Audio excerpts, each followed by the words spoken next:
ഡൽഹിയിലെ അധികാര വീഥികൾ ആർക്കായിരിക്കും ഇന്ന് വാതിലുകൾ തുറക്കുക? രാജ്യത്തെ സ്ഥലത്ത് ആര് അധികാരം പിടിക്കുമെന്ന നിർണായകമായ ഉത്തരം തേടുകയാണ് ഈ മണിക്കൂറിൽ നമ്മൾ.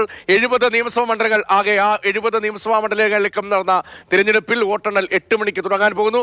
ആദ്യ ഫലസൂചനകൾ 8:30 ലഭ്യമാകും.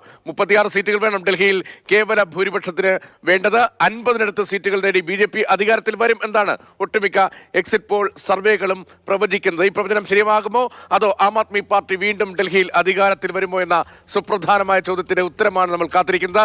ഡൽഹിയിൽ നിന്ന് ബി ബസന്ത്, ബി ബാലഗോപാൽ, അർജുൻ പീതാംബരൻ എന്നിവർ ചെയ്യുന്ന ആദ്യം ബസന്തിലേക്കാണ്. ബസന്ത്, ഡൽഹിയിൽ അശ്വമേധം തുടരുമോ ആം ആദ്മി പാർട്ടി, അതോ ഈ പ്രവചനങ്ങൾക്ക് അനുസരിച്ച് BJP അധികാരത്തിലേക്ക് വരുമെന്ന സുപ്രധാനമായ ചോദ്യം, ആ ചോദ്യത്തിനുള്ള ഉത്തരമാണ് രാജ്യം കാത്തിരിക്കുന്നത്. ഏറ്റവും ഒടുവിൽ ഇപ്പോൾ വോട്ടെണ്ണൽ തുടങ്ങാൻ പോകുന്നതാണ്. ഇനി പ്രവചനങ്ങൾക്കൊന്നും വലിയ കാര്യമില്ല. ജനങ്ങൾ എന്താണ് കുറിച്ചത് എന്ന് അറിയുക മാത്രമാണ്. വോട്ടെണ്ണൽ ക്രമീകരണങ്ങൾ എങ്ങനെയാണ്? ഏറ്റവും ഒടുവിലത്തെ ചർച്ചകൾ ഏത് തരത്തിൽ?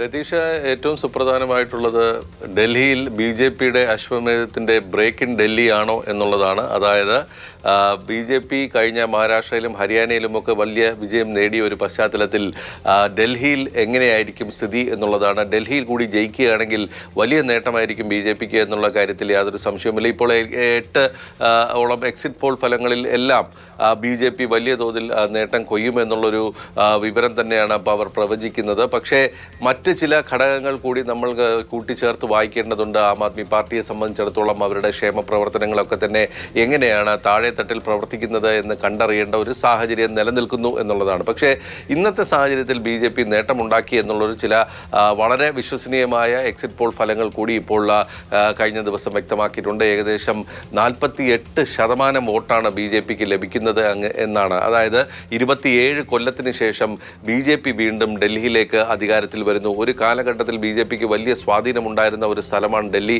കോൺഗ്രസ് രാജ്യം ഭരിക്കുന്ന സമയത്ത് പോലും ഡൽഹിയിൽ BJP ഭരിച്ചിരുന്ന ഒരു സാഹചര്യം ഉണ്ടായിരുന്നു. പക്ഷേ ആ ഒരു സാഹചര്യം ഷീലാ ദീക്ഷിതിൻ്റെ സമയത്ത് മാറുകയും പിന്നീട് അരവിന്ദ് കെജ്രിവാൾ അഴിമതി ഒരു പ്ലാറ്റ്ഫോമിൽ നിന്നുകൊണ്ട് അധികാരത്തിൽ വരുന്ന ഒരു സാഹചര്യം ഉണ്ടായിട്ടുണ്ട്.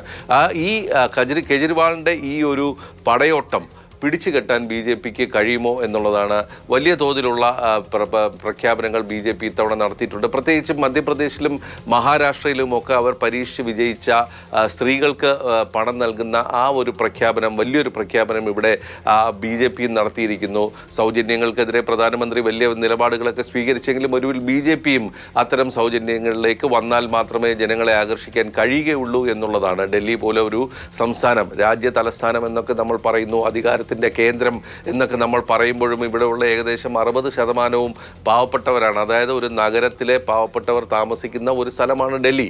ബാക്കി 30% മധ്യവർഗം എന്ന് പറയുന്നത്, അല്ലെങ്കിൽ അതിന് മുകളിലുള്ള വർഗം എന്ന് പറയുന്നത്. അപ്പോൾ ഇവിടെ ഒരു ജാതി എന്ന് പറയുന്ന ഒരു കണക്ക് കൂട്ടലുകൾക്കപ്പുറത്തേക്ക് ഒരു ക്ലാസ് എന്ന് പറയുന്ന ഒരു വിഷയമായിരിക്കും തെരഞ്ഞെടുപ്പിനെ സ്വാധീനിക്കുക. അതായത് ജുഗി ജോപ്പടികളിൽ അല്ലെങ്കിൽ ചേരികളിൽ താമസിക്കുന്നവർ, റിക്ഷ വലിക്കുന്നവർ, ഓട്ടോറിക്ഷ ഓടിക്കുന്നവർ, ഇവരൊക്കെ ഏതെല്ലാം തരത്തിൽ വോട്ട് ചെയ്തു എന്നുള്ളതാണ്. പക്ഷേ ഇന്നത്തെ എക്സിറ്റ് പോൾ ഫലങ്ങളുടെയൊക്കെ സൂചന നൽകുകയാണെങ്കിൽ വലിയ തോതിലുള്ള കടന്നുകയറ്റം BJPക്ക് ഈ മേഖലയിലൊക്കെ ഉണ്ടാക്കാൻ കഴിഞ്ഞിരിക്കുന്നു എന്നുള്ളതാണ്. മറ്റൊരു സുപ്രധാനമായ ഒരു വിലയിരുത്തൽ എക്സിറ്റ് പോൾ ഫലങ്ങൾ നോക്കുകയാണെങ്കിൽ ആം ആദ്മി പാർട്ടിയുടെ ഏറ്റവും ശക്തികേന്ദ്രമായ ന്യൂനപക്ഷ വോട്ടുകളിലേക്ക് കടന്നു കയറാൻ BJPക്ക് കഴിഞ്ഞിരിക്കുന്നു എന്നുള്ളതാണ്. അതായത് വടക്ക് കിഴക്കൻ ഡൽഹി പോലുള്ള സ്ഥലങ്ങളിൽ ചാന്ദിനി ചൗക്ക് പോലുള്ള മേഖലയിലെ 10-20 സീറ്റുകളിലൊക്കെ തന്നെ വലിയ വ്യത്യാസത്തിൽ BJP മുന്നേറുന്നു എന്നുള്ള ചില സൂചനകളാണ് വരുന്നത്. അതായത് വടക്ക് കിഴക്കൻ മേഖല എന്ന് പറയുന്നത് കഴിഞ്ഞ ഡൽഹിയിൽ കലാപങ്ങൾ ഉണ്ടായ സ്ഥലമാണ്. അവിടെ 7 സീറ്റ്, 10-7 സീറ്റിൽ വരെ BJP ജയിക്കുമെന്നാണ്. അതിന്